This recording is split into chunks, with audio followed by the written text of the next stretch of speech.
Welcome to special analysis. నేను రమ్మ మండవ. ఈరోజు అనాలిసిస్లో భాగంగా మనం తీసుకోబోతున్న టాపిక్ ఏంటంటే శబరిమలలో మహిళల ప్రవేశంపై ట్రావెన్కోర్ దేవస్యం బోర్డు సంచలన నిర్ణయం అని చెప్పేసి నేను టైటిల్ పెట్టడం జరిగింది. ఈ అంశం మీద ఈరోజు మనం డిస్కస్ చేయబోతూ ఉన్నాం. ఇక్కడ చూసినట్లయితే శబరిమలలో మహిళలకు ప్రవేశం అంశం మీద గతంలో 2018లో సుప్రీంకోర్టు ఒక కీలకమైన గైడ్లైన్స్ ఇచ్చింది. ఆ అంశం అప్పట్లో ఏ స్థాయిలో దేశవ్యాప్తంగా సంచలనం కలిగించిందో మనం చెప్పుకునే ప్రయత్నం చేద్దాం. అయితే ఈరోజు దేవస్యం బోర్డు ట్రావెన్కోర్ శబరిమల టెంపుల్ మొత్తం పరిరక్షణ బాధ్యత అంతా కూడా ట్రావెన్కోర్ సంస్థానం కింద వాళ్ళకి అనువంశికంగా వస్తూ ఉంది. ఆ ట్రావెన్కోర్ సంస్థానమే చూస్తూ వస్తుంది.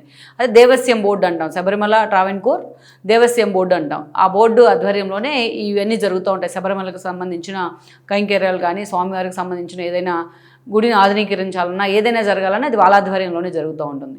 ఈరోజు అది చూస్తే కేరళలో పినరయి విజయన్ ప్రభుత్వం ఉంది. త్వరలోనే ఎన్నికలు కూడా రాబోతున్నాయి. ఇలాంటి సమయంలో గతంలో ఏదైతే ఆ రోజున ట్రావెన్కోర్ బోర్డు ఆ సుప్రీంకోర్టు తీర్పుని స్వాగతించిందో, ఈరోజు అదే తీర్పుని సవాల్ చేస్తూ వాళ్ళు కోర్టు మెట్లెక్కే ప్రయత్నం చేస్తూ ఉన్నారు. అయితే దీనికి గతంలో ఏం జరిగింది ప్రీఫేజ్లో అనేది కూడా మనం ఇక్కడ హైలైట్ చేసుకోవాలి. 2018లో ఆ రోజు శబరిమలలో మామూలుగా అయితే ఆ గుడి సాంప్రదాయాల ప్రకారం ఎప్పటి నుంచో ఆ గుడి కట్టినప్పటి నుంచి ఆ గుడి అక్కడ అయ్యప్ప వెలసిన దగ్గర నుంచి కూడా శబరిమలలో అప్పటి నుంచి ఒక సాంప్రదాయం ఏంటంటే అక్కడ మహిళలకు ప్రవేశం లేదు అనేది. దేశవ్యాప్తంగానే కాదు, ప్రపంచవ్యాప్తంగా ఎక్కడెక్కడి నుంచో స్వాములు ఇరుముడి పేరుతో శబరిమలకు రావడం, శబరిమలలో మొక్కులు తీర్చుకోవడం అయ్యప్ప సన్నిధిలో అందరికీ తెలిసిన విషయమే. ఏదైతే మన ఎమోషన్స్ని కంట్రోల్ చేసుకోవడానికి, మన కోపాన్ని ఇట్లాంటి అహంకారాలను బద్దలు చేసుకోవడానికి ఎప్పుడు కూడా స్వామివారిని నమ్ముకుంటారు. అదొక సెంటిమెంట్ తెలుగు రాష్ట్రాల్లో కూడా అయ్యప్ప స్వామికి. కోట్లాది మంది మాలధారంలో వెళ్తూ ఉంటారు ప్రతి ఏడాది కూడా. అది మకర జ్యోతి అనేది ఒక అపురూపమైన దర్శనం, అందరికీ అదొక సెంటిమెంట్ కూడా.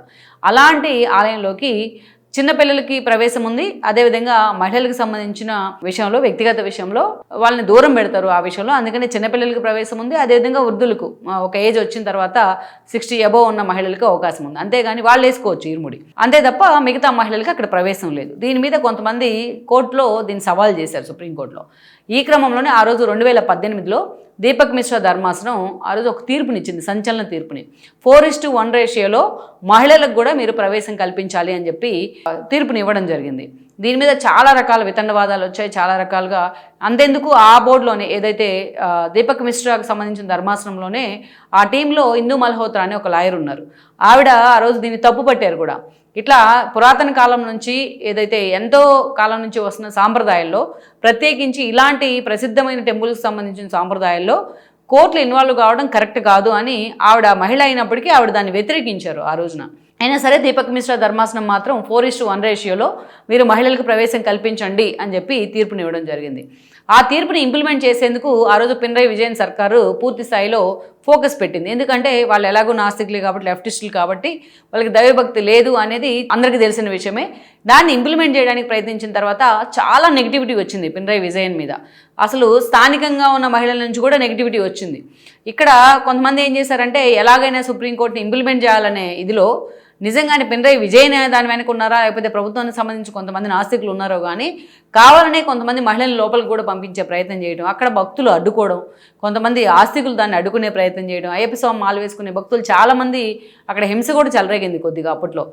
మనం చూసినట్లయితే రెహనా ఫాతిమా అనే ఒక సైకో క్యారెక్టర్ ఉంటుందన్నమాట. మనం నెట్లో వెతికినా కనిపిస్తుంది. ఆవిడ ఎప్పుడు కూడా విపరీతంగా సమాజం అంతా ఒకవైపు ఉంటే ఆవిడ ఒక్కటే డిఫరెంట్గా ఉంటుంది. ఆవిడ ఆ రోజు ఇరుముడి పేరుతో నానా చెత్త, సారీ నేను ఆ మాట చెప్పినందుకు, దాంట్లో పెట్టుకున్న ఇరుముడి పేరుతో వెళ్ళి అక్కడ వెళ్ళే ప్రయత్నం కూడా చేసింది ఆవిడ. బిఎస్ఎన్ఎల్ ఎంప్లాయీగా ఉండేది. ఆవిడ తర్వాత బిఎస్ఎన్ఎల్ నుంచి తొలగించారు కూడా, ఇలాంటి పనికిమాలిన పనులు చేసిందని చెప్పేసి. సో అట్లా చాలా ఇష్యూ అయినాయి. చాలా తెలుగు రాష్ట్రాల నుంచి కొంతమంది జర్నలిస్టులు కూడా అక్కడికి వెళ్ళే ప్రయత్నం చేశారు. అయ్యప్ప భక్తులు వాళ్ళ మీద దాడి చేసే ప్రయత్నం కూడా జరిగింది, కొంతమంది మహిళా జర్నలిస్టులు. సో అలా అదే సుప్రీంకోర్టు మనం చూసాం జల్లికట్టు అంశంలో మాత్రం తమిళనాడుకు అనుకూలంగా తీర్పు వచ్చింది.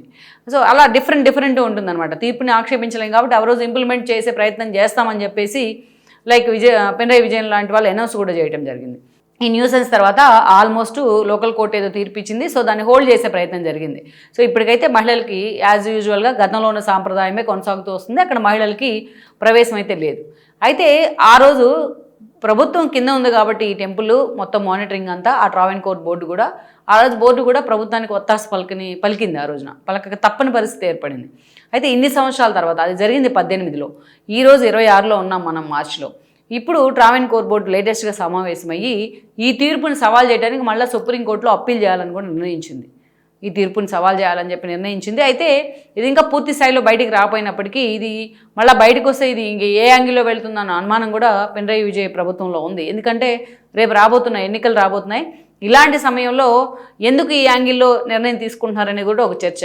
అంటే గతంలో తాను చేసిన తప్పులకి ఆయన రిగ్రెట్ అయ్యి మళ్ళీ క్రాస్ చెక్ చేసుకుంటూ వీటన్నిటిని కరెక్ట్ చేసే ప్రయత్నం చేస్తుందా పినరయి విజయన్ ప్రభుత్వం అని కూడా చర్చ జరుగుతోంది. కానీ బట్ ఇక్కడ ఇంకొకటి బయటకు వస్తున్న మాట ఏంటంటే ట్రావెన్కోర్ దేవస్యం బోర్డే స్వయంగా ఈ నిర్ణయం తీసుకుంది. సుప్రీంకోర్టులో మళ్ళీ అప్పీల్ చేసి పాత రోజుల్లో ఉన్న సాంప్రదాయాన్ని మళ్ళీ కొనసాగించాలి. ఎప్పటికైనా ఇలాంటి సుప్రీంకోర్టు తీర్పు ఉంది కాబట్టి మేము ఇంప్లిమెంట్ చేస్తామని రేపు ఎవరు ఇంకొంతమంది మహిళలైనా ఎవరు లేనప్పుడైనా రావచ్చు.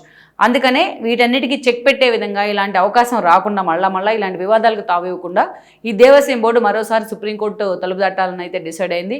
సో ఓవరాల్గా మరి దీని వెనుక పినరయి విజయన్ ఉన్నారా, లేకపోతే రేపటి ఎన్నికల్లో తనకి ఎలాగో అక్కడ బీజేపీ మొన్నటి కార్పొరేషన్ ఎన్నికలు లోకల్ బాడీస్ ఎన్నికల్లో కూడా కొన్ని సీట్లు పెంచుకునే ప్రయత్నం కూడా చేసింది.